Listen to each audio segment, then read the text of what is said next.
రానున్న రోజుల్లో హుజరాబాద్ టికెట్ మీరు ఆశిస్తున్నారు?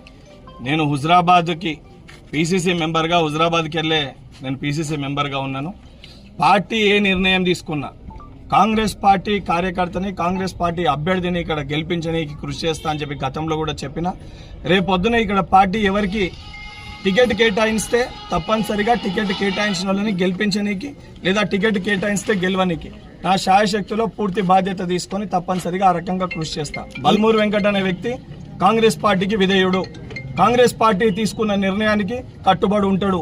దానితో పాటు కష్టకాలంలో కాంగ్రెస్ పార్టీలో ఉన్న కార్యకర్తలకి సముచిత స్థానం కోసం బల్మూరి వెంకట్ కొట్లాడతాడు. దీనికి నియోజకవర్గ బాధ్యులు జిల్లా నాయకులను అందరినీ కూడా కలిసి నా వెంట తీసుకొని వెళ్తానని చెప్పి చెప్తున్నా. ఈ రోజు పర్యటన మనం ఎలా చూడవలసి వస్తుంది?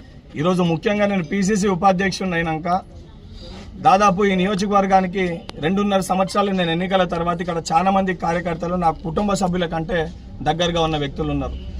హైదరాబాద్ నిజామాబాద్లో ఇతర కార్యక్రమాల వల్ల వాళ్ళ యొక్క ఫంక్షన్స్కి అదేవిధంగా 2-3కి ఏదైతే స్టంట్ పడి స్ట్రోక్ వచ్చి స్టంట్ పడ్డ దగ్గర కార్యకర్తలను నేను వాళ్ళని వచ్చి కలవలేకపోయినాను. సో ఆ కార్యకర్తలందరినీ కూడా కలవనికి రావడం జరిగింది. దానితో పాటు మా యువజన కాంగ్రెస్ సంబంధించిన మా సోదరుడు ఒక షాప్ ఓపెనింగ్ పెట్టుకోవడం జరిగింది. దానితో పాటు ఇక్కడ ఉన్న మా నియోజకవర్గ ఏదైతే కృష్ణారెడ్డి గారు సోదరు చనిపోయినప్పుడు కూడా నేను రాలేకపోయినాను. అందుకే ముఖ్యమైన కాంగ్రెస్ పార్టీ నాయకులను అందరినీ కూడా వాళ్ళని కలవనీకి వాళ్ళతోటి నేను ఉన్నాను అని చెప్పి వాళ్ళకు వచ్చి కలిసి ఆ రోజు నేను రాలేకపోయినాను కాబట్టి కేవలం ఈరోజు వాళ్ళని కలవనీకి రావడం జరిగింది. ఈ సంబంధించింది కూడా ఇది ఎటువంటి పొలిటికల్ యాక్టివిటీ కాదు.